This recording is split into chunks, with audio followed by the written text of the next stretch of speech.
नमस्कार। आज हम बात करने वाले हैं स्टॉक मार्केट के एक बहुत ही कह सकते हैं बुनियादी लेकिन पावरफुल कॉन्सेप्ट की, सपोर्ट और रेजिस्टेंस। अब देखिए, ये सिर्फ चार्ट पर खींची हुई कुछ लाइंस नहीं है। नहीं, बिल्कुल नहीं। ये तो बाजार की साइकोलॉजी को समझने की एक चाबी है। मतलब खरीदारों और विक्रेताओं के दिमाग में आखिर चल क्या रहा है, ये बताती हैं। जरा एक पल के लिए सोचिए, क्या हो अगर कोई चार्ट आपको खरीदारों और विक्रेताओं के बीच की असली लड़ाई दिखा सके। मतलब आप उसे सिर्फ ऊपर नीचे जाती हुई लाइंस की तरह ना देखें, बल्कि एक कहानी की तरह पढ़ें। एक ऐसी कहानी जो हजारों लाखों लोगों के फैसलों से बन रही है। बस यही तो काम है सपोर्ट और रेजिस्टेंस का।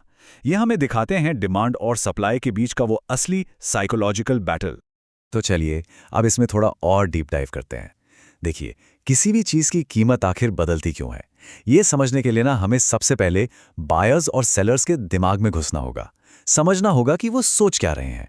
सारी कहानी की शुरुआत यहीं से होती है। अच्छा, तो सपोर्ट क्या है? सीधी भाषा में ये वो प्राइस लेवल है जहां खरीदारों की एक पूरी फौज बैठी है, खरीदने के लिए एकदम तैयार। एक एग्जाम्पल लेते हैं। मान लीजिए सोने का भाव आज 50,000 है।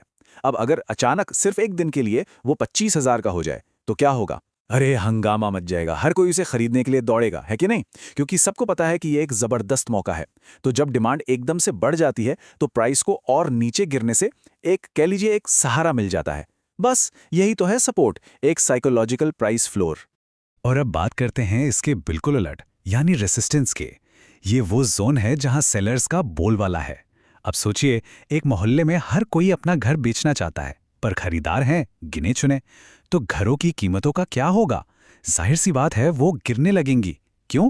क्योंकि बाजार में सप्लाई मतलब आपूर्ति डिमांड से कहीं ज्यादा है।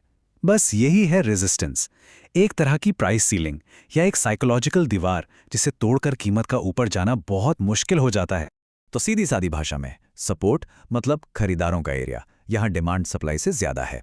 ये बनाता है एक प्राइस फ्लोर, मतलब एक फर्श। और रेजिस्टेंस ये है विक्रेताओं का एरिया, यहाँ सप्लाई डिमांड से ज्यादा है और ये बनाता है एक प्राइस सीलिंग, मतलब एक छत। सिंपल। लेकिन असली मजा तो तब आता है जब ये साइकोलॉजिकल जोन्स टूट जाते हैं। सच कहूं तो खेल का सबसे इंटरेस्टिंग पार्ट यही है।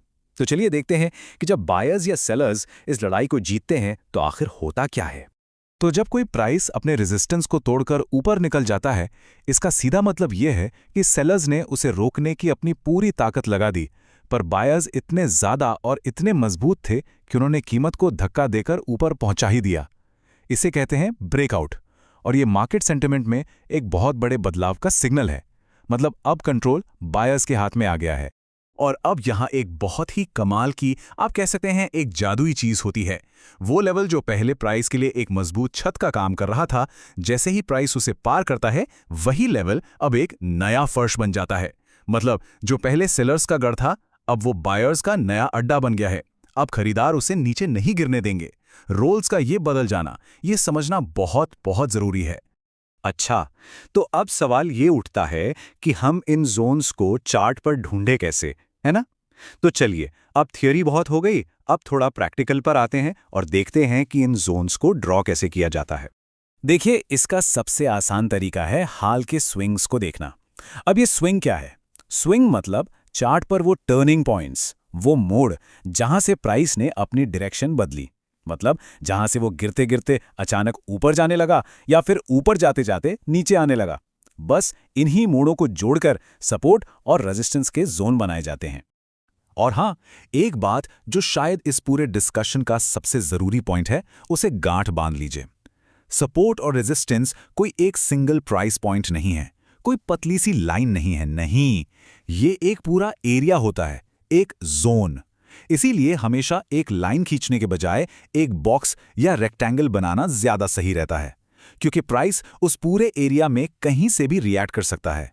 याद रखिए, ये जोन है, लाइनें नहीं। आप देखिए, हाथ से ये जोन बनाना थोड़ा सब्जेक्टिव हो सकता है। मतलब हर कोई इसे अपने हिसाब से थोड़ा अलग तरीके से बना सकता है। पर अच्छी खबर यह है कि इस काम को ऑटोमेट करने के लिए, या कह लें कि आसान बनाने के लिए, कुछ टूल्स भी आते हैं। ऐसा ही एक इंडिकेटर है पिवट पॉइंट स्टैंडर्ड।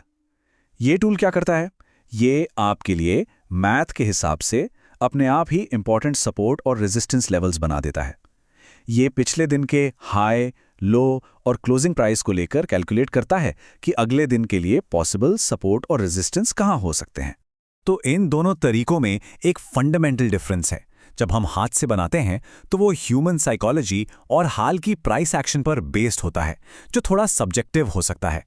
लेकिन पिवट पॉइंट्स ये पूरी तरह से पिछले डेटा पर बेस्ड होते हैं, जो इन्हें एकदम ऑब्जेक्टिव बना देता है। मतलब कोई गेस वर्क नहीं, सिर्फ नंबर्स। चलिए अब इन सारे कॉन्सेप्ट्स को एक साथ जोड़ते हैं और सबसे ज़रूरी बात ये देखते हैं कि एक ट्रेडिंग प्लान बनाने में इनका इस्तेमाल असल में होता कैसे है। देखिए, सपोर्ट और रेजिस्टेंस का असली मकसद है इमोशंस पर नहीं, बल्कि एक क्लियर प्लान के साथ ट्रेड करना। ये लेवल्स हमें एक फ्रेमवर्क देते हैं। ये बताते हैं कि एंट्री कहाँ लेनी है, प्रॉफिट कहाँ बुक करना है और सबसे ज़रूरी कहाँ पर यह मानना है कि हम गलत थे और ट्रेड से बाहर निकल जाना है। तो एक सॉलिड प्लान कुछ ऐसा दिखेगा। हम अपना प्राइस टारगेट सेट करते हैं अगले रेजिस्टेंस लेवल पर, अपना स्टॉप लॉस लगाते हैं करंट सपोर्ट लेवल के ठीक नीचे, ताकि लॉस लिमिटेड रहे। और बस इससे हम अपना risk to reward ratio calculate कर सकते हैं। मतलब हर ₹1 के रिस्क पर हम कितना रिवॉर्ड एक्सपेक्ट कर रहे हैं। और यही तो स्मार्ट ट्रेडिंग का फाउंडेशन है। और आखिर में एक सवाल छोड़कर जा रहा हूं, जरा सोचिएगा, इन टूल्स के साथ क्या हम सच में भविष्य की भविष्यवाणी कर रहे हैं या फिर हम सिर्फ अपने रिस्क को मैनेज कर रहे हैं? देखिए, सपोर्ट और रेजिस्टेंस कोई जादू की छड़ी या क्रिस्टल बॉल नहीं है। ये तो रिस्क मैनेजमेंट का एक फ्रेमवर्क है, एक ढांचा है, जो हमें डिसिप्लिन के साथ बाजार की इस लड़ाई को समझने और उसमें हिस्सा लेने में मदद करता है।